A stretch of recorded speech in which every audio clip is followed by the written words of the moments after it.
today, as you can tell from the title of the video, we're making stamps out of linoleum blocks. If you don't know what a linoleum block is, we don't really have the block part, we just have like the linoleum part. But we have these little linoleum pieces. But if you don't know like what it, even though like you see this and you're still like, what's going on? A linoleum block is something that you can like carve out and it'll leave like raised pieces that you can make stamps out of. If you wanted to follow along and like, you know, do some fun arts and crafts with us, it's probably just some sort of like linoleum pieces. You can get an actual like block that's attached to like a piece of cork. That's usually what I do, but we're just trying to have fun here. And then you'll need like some inks. This is technically like for fabric because I was at one point in my life trying to make t-shirts. But sometimes it'll just be like not for fabric here. And then you'll need this little device which is called a brayer. It's a brayer. It goes over the linoleum block and with ink, and then you can put it on a piece of paper and you'll put the ink on something like this. And then we also have like newspaper. You'll need a pencil. And then if you want to really have fun with us like we're having today, I have sticker paper that I once used for these thank you stickers that I made. I'm sure I'll talk a lot about all the stuff I made with the linoleum blocks later, and it's just like paper, I mean like this, it just has a sticker backing, so you can easily just put a linoleum block stamp on that, and then you can cut out the sticker, and you know, you have like a cool custom sticker. It won't be like waterproof, I don't think. Oh, you'll also need one of these. I totally forgot about these. This is kind of important so that you can like actually cut out. This is a linoleum cutter, so you have like the handles, and then you have like different heads that you can put into the handle. I like squeezed my hand and it cut me. Because we only have one of these, even though I bought Adam one, I don't know where the other one went. I totally did. But because of that, I had to get my design process going sooner so that I could transfer it and start cutting while Adam is working on his designing process. So I had some ideas. I had this like ugly mermaid tail that I completely abandoned, and then I was like, oh, it'd be cool to do like a paw, because the nice thing about linoleum is that when you're carving it, it'll like leave little like ridges that you can either like leave there or not. You can like make it completely blank there, but I like leaving the ridges because it like gives it like more character. And so I was thinking about doing something like that, and then I thought about doing Twee and Law from Avatar: The Last Airbender, and I think I'm gonna do You're gonna do like the ridges inside the pot? Yeah, I was gonna do that. I mean, this is gonna be like if we have time after, but I really want to do this one because I think that would make a really cool sticker. And then as I carve around the outside, because this is just like the outline of the block, I think I can make it like look like a cool water texture just by like going around their bodies. I think that would look really cool. So yeah, that's a fun thing about linoleum blocks, is that there's like a lot of like texture that you can play with. One thing that I will say that you might, I don't know if you've done this before, have you? You need to like do like thick lines and few details, because like unless you have like a really big surface to work off of, this is gonna be pretty hard to get like around like really tight lines. So like the thicker the line, the better, because then you like if you accidentally like cut through a line, it like that happens. It's really frustrating. No, it's not gonna happen with me. Okay. So. Adam's perfect, so yeah, that's why I dated him. While he's trying his thing, I'm gonna start transferring this. So what I'll do is I'll probably actually get a pair of scissors and cut out the piece, and then oh my gosh. You need to announce what you're doing before you just come at me with scissors. Can I use the scissors, please? That's not how you hand someone scissors. What's the matter with these scissors? Oh, I thought you were singing. No. Sipping on some Scissor. Sipping on some scissors. I either want to do like a skate logo, or I was thinking of doing the Reggie Belfonte like surfboard logo, or like the Surf's Up like penguin hieroglyph. That's maybe. cool, you should do that. I put graphite on the back, and now I'm gonna just like draw over all this really hard and make sure that I transfer it. The first time I did this was in junior high with my art teacher, Mrs. Crowley. Actually, Crowley? yeah, I looked her up. Artigus. I looked her up the other day when I was supposed to be reading, and She got arrested. no, she did not get arrested. I think she retired like a few years ago, which makes sense because she was probably like my parents' age when I was, my parents' age now, when I was in junior high, which is like 10 years ago. But and her daughter was like in college and stuff. But I was kind of sad because now I have like no way to contact her because she was like my favorite teacher ever. She was so cool. She like put me into like the advanced art class when I was in 7th grade, and I like felt really cool. I was like way too confident in junior high, but I can make like a whole video on that. I was intense in junior high, probably into high school also, but yeah, she was really cool, and I don't have any way of like contacting her and showing her all the stuff that I've been doing. But yeah, we did this in that advanced art class. It was What'd like you do? art 2. I had like the full-size linoleum block. I think it was like a 5x7, and it was 2012. And so I chose like the most 2012 picture ever off of Pinterest, which by the way, like my friend Abby had showed me Pinterest maybe like the summer before 7th grade started. I like found this picture of these like teal Converse, like I think they were low top Converse, and like the girl's like toes like pointed together on her tiptoes. Nice. And there's like a little strawberry next to her feet. If I find it, I'll like put it in the video so you guys can No see. way. I'm sure I can because I saved it to my laptop so I could print it out. And then I did it twice because I took the advanced art class twice because I was in 7th grade, and then it was like an 8th grade class, so I could take it again when I was in 8th grade with like all my friends. And yeah, I did that one, the shoes, and it got submitted to like an art contest or maybe like just like a thing in South Coast Plaza.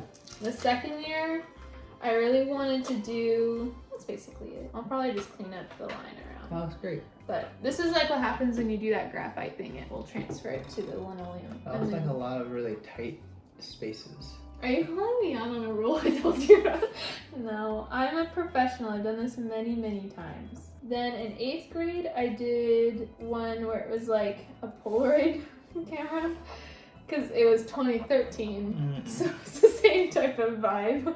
Probably also from Pinterest. I think it had words on it, but I can't be sure because I'm pretty sure Mrs. Crowley told me don't ever do words probably like at me as like a 8th grader because she's like, I don't want to deal with you messing up.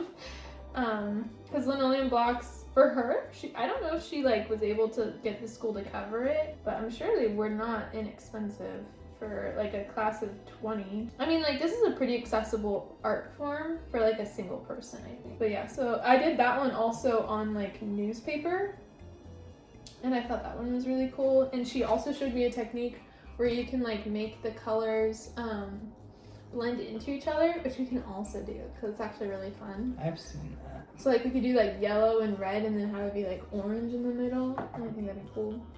Cool. So this is what I'm gonna be carving out. Everything that's like in graphite that's dark is gonna be staying, and everything that is not is gonna be getting carved out. Put there. Yes, that's it. Sarah, leave all of the sharp objects out of their bag and just like lay it on the table. I will. I can't be bothered to put them back in the bag and like take them out and put them back. Take them out. I would suggest getting like a small piece, if you've never done this before, getting a small piece of like linoleum to practice. Because getting used to the feeling of carving, it takes like a little bit. Because you don't want to like, you've never done this. So you should probably listen. Have you ever had a teacher tell you Yes. that? I know. You don't want to like dig in like straight down. You want to like glide on top of it. And like this. Oh, I'm supposed to be listening. Yeah. They're not gonna do this anytime soon. You don't know that. They could be doing it with us. But like you don't want to like Jared's dig probably in. doing it with us. Jared, do it with us. What I did, I'll take that piece out, is like instead of going down like this, you want to like glide on top. With the grain. And you want to be careful of your fingers because sometimes it'll slip out of the groove you're in. And it'll just go straight at your finger and it really hurts. But I remember like during COVID, I like really was nostalgic back then, like super nostalgic. But I remember like looking at my junior high art stuff and being like, that was really fun. I remember doing linoleum blocks. And I had a picture of these roses from my backyard and I drew those roses. And we'll show you an example of that here. I will edit in Explosion! Oh my, you hit my bangs, that's scary. But imagine a bunch of like 8th graders, even just like 7th graders, like 12-year-olds with like sharp, pokey things. That was so much trust in us. And then I did it I did it like 2 more times. I don't remember which came first. I think I might have done it before then. I might have done 2 at the same time, but I remember doing one for Rainbow Kitten Surprise where it was probably like also 2020, if not earlier, because I don't know time, apparently. But like, I did one where it was like this cat with like brown sunglasses, and then I painted on watercolor paper like a tie-dye swirl, and then I put the print on top of that. I think I still have that print too. I'll also include it. That'll be right here. Yeah, right there. Thank you, Adam. You're so helpful for... Explosion again. Yeah. The last one I did, I think, was the Spasiba, or thank you stickers. Because I did this like language program at ASU, and they didn't give me any money. And I was about to start my grad program. This was like last summer, and I was kind of freaking out. And Adam was very smart, and he's like, you can start like a GoFundMe, and people will probably give you money to do this program. And people did. People were really supportive and helpful and awesome. And I felt very grateful. So I made bracelets that had beads in Cyrillic that said Spasiba, and then stickers that said Spasiba that looked like kind of like postage stamps. Like not like for like sending mail. I guess that's not like like what am I thinking of? No. Like the stamp. But they say Spasiba and they say thank you, which breaks Mrs. Crowley's rule. I'm sorry, That's Mrs. true. Crowley. I did letters. Disappointed. And it was very difficult. Because it was on like one of these things. Yeah, she was right. Don't do it. Always listen to your junior high art teacher. I have way too much patience. Have you ever carved anything before? Sure. I've like whittled and such. Oh, I've never whittled. Maybe there'll be a video on whittling. Next video. No. What is next video? Jared can't know. I'm just kidding. We'll tell you what the next video is the next time it comes out. It is iconic. I'll just say that. Because I know what it is already. I'm not just like saying that so you'll watch it. It really is iconic. I'm really excited for it. I've actually told some people because I need help making it. That's how iconic it is. I should also mention thank you for everybody that subscribed to my channel after the last video. That was actually really cool, and it made me feel really good about the effort I put into all that research for grad school. Unfortunately, grad school is still happening, and I'm currently working on researching for my thesis. So I can't do any like extra research right now to like make this a history type channel. I have really wanted to like do some sort of like regular thing in the future, or maybe make a channel, but as of right now this is what it is, and most of what this is just me doing what I want to do. Hope that's okay. There will be history in the future because that's part of History in the future? That's kind of cool. no, that is true. Everything we do right now is history. Whoa, SB, be real! You can't avoid history, like you just said. History is the future, but it is also the past and the present, because right now we're going to talk about the history of linoleum blocks. Linoleum block printing, or linocut printing, is a form of relief printing where a printing block is brought into contact with paper or other textiles. It stemmed from wood block printing, which was most popular during the Tang and Song dynasties in China from 618 to 1279 AD, but is suspected to have existed since 220 AD and was inspired by bronze or stone relief printing. The oldest dated woodblock print, which you can see an image of here, and oldest dated printed book is the Diamond Sutra roll from 868 AD. On this roll pictured here, one can see Buddha explaining the Buddhist scripture to an elderly disciple called Saputsi. Flash forward to 1860 England, where a rubber manufacturer by the name Frederick Walton creates a new kind of rubbery material for flooring, which he names linoleum. It is unclear when linoleum started to be used in place of wood blocks for relief printing, but it seems to have its start in Germany in the 1890s for printing wallpaper. Around the same time, in nearby Vienna, Austria, it emerged as an art form alongside a popular woodcut movement. From there, artists played around with the medium, such as American William Bradley's 1895 print, The Inland Printer, Christmas, 1895, Czech Emil Orlik's 1901 print, simply titled Print, and American Gustave Baumann's 1905 print, Old Munich. By the 1920s, books were starting to be written about linocut, and the trend took off. This can be seen in Australian Ethel Spowers' 1930 print, Wet Afternoon, the famous Henri Matisse's 1938 print, Primavera, Mexican-American Elizabeth Catlett's 1952 linocut, which this image was a print from 1970, named Sharecropper, and another great Pablo Picasso's 1958 piece, Portrait of a Woman after Cranach the Younger. All your texts are primary sources. Think about that. Before I actually- you send them. yeah, before you send them. I don't know like how that will work because I'm pretty sure it's like a privacy thing. So will you have to like release your text to like AT&T or T-Mobile archive and like they can have like all of your text? That'd be so much material to sift through. That'd be crazy. I don't know. But like they do that already with legal stuff. I think what I'm gonna do is just start like a little spiral thing going on so that it seems more like circular. Like I'll just like start carving in like Are you a gonna, like, circular shape. Go like this so that you know, like. No, Okay. because that's not me. It needs to be like organic, you know. Mm, That's actually yeah. a really good thing to draw. Thank you. Do you know what these are? That's Reggie Belfonte. And I realized that this kind of looks like a circle. And then that's the hieroglyphic. Yay! I have it all carved out. Yay! This is it. Ink, like block printing. You don't really need like a ton of ink because like you need to like it's all in like the sound. That was like my favorite part about learning is it's like a whole texture thing. It's really fun. That's too gloopy. Oh, like I'm taking my rings out. that. Yeah, like snatched and popping. It's I gotta don't be know which snatched hand to use. and popping. I don't know. You gotta figure out which is your dominant hand for this support. Wow, you're like a pro. Well, Adam does that because he doesn't want me to see. I'm gonna try to get this going. There's lots of ink.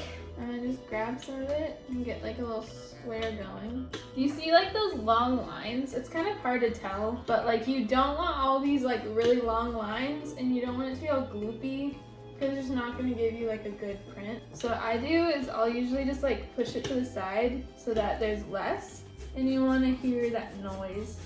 How are you gonna? Are you just gonna use your grippers to like? Yeah, I'm using my grippers, what? And then you want to do like one. Let me get down here. Oh.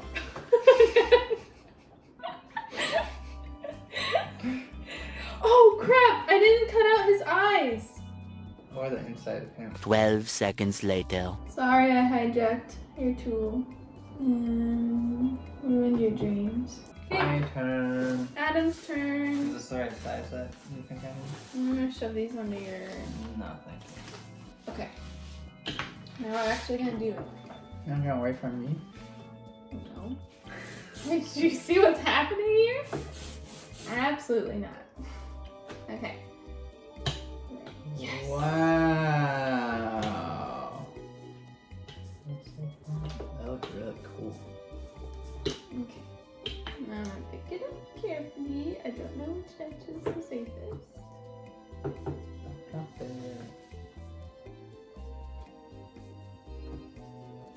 And usually you want to like flip it over and rub it on this side.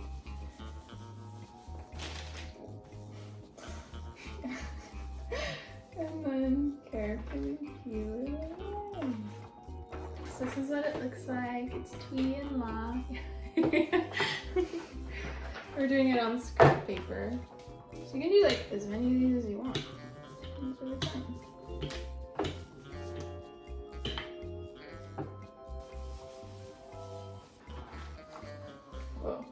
got like all messed up because I flipped it over weird. I just realized he's gonna be facing the wrong way. Everybody remember, it's gonna look backwards when you stamp it. Yours looks backwards when you stamped it. Yeah, but there's But it's not a really like circle, a forward so- backwards thing. I'll wait until Adam's done carving his, and then we'll do some more printing, maybe with some more colors.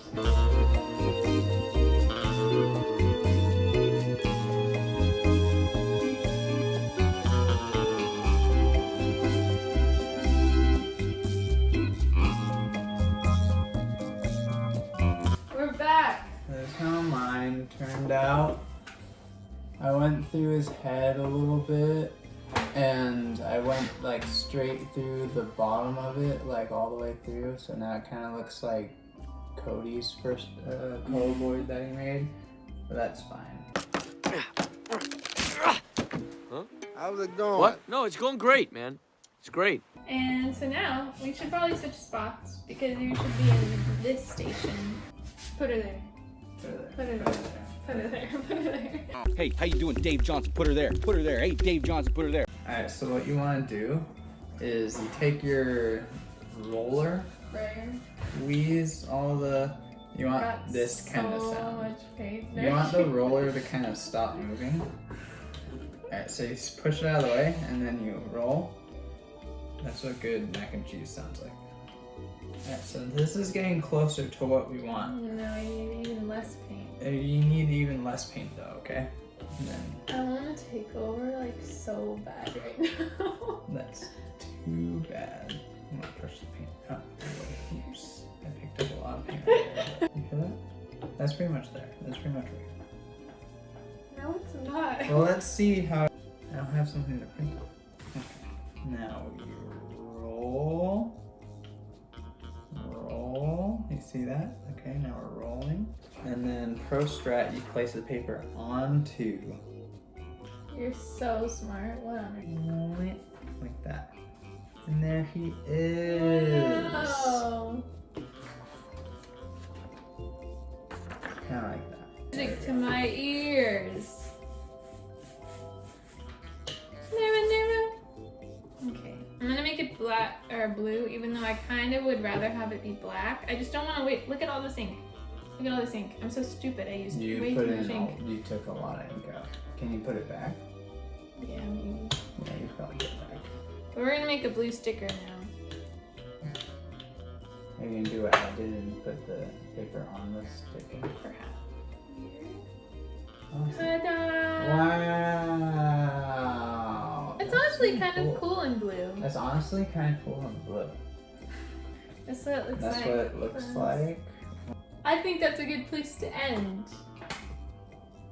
Thank you. So that's the end of the video.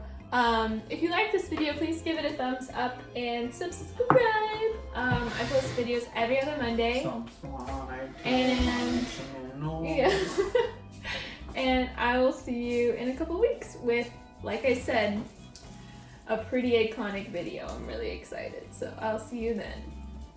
Bye! Hey guys! So Adam and I decided to make more of the stickers and sell them on Etsy, which the listings will all be below, but let me show you the ones that we did. I did blue, I did black, and then I did, if you get the lore, this is the red into black when Twee and Lau were taken from that little pond and the moon went away. So these are probably the shortest supply that I did. I think I did 5 of these, maybe like 5 of these, maybe equal, and then 10 of these. I made 20. Adam made 15. So Adam actually recarved his so that it would be facing the right way because he was kind of bummed about that. So he did blue, he did black, and then he did blue into black. So if you're interested, everything's gonna be on Etsy and I'll send them out with a little letter. And just to note, all of them are not waterproof, like at all. So they're gonna be kind of in the lower price range just for that inconvenience. They're literally printed on paper that has like sticker backing. So if you can imagine, it's just paper. And then I'm pretty sure the ink that we used is all water soluble too. So big rip for anybody that wants to put it on their hydro flask. I'm so sorry, but yeah, nonetheless, they're handmade stickers, hello, so go pick them up. Like I said, link in the description box, and I will see you in 2 weeks for the next video. Bye.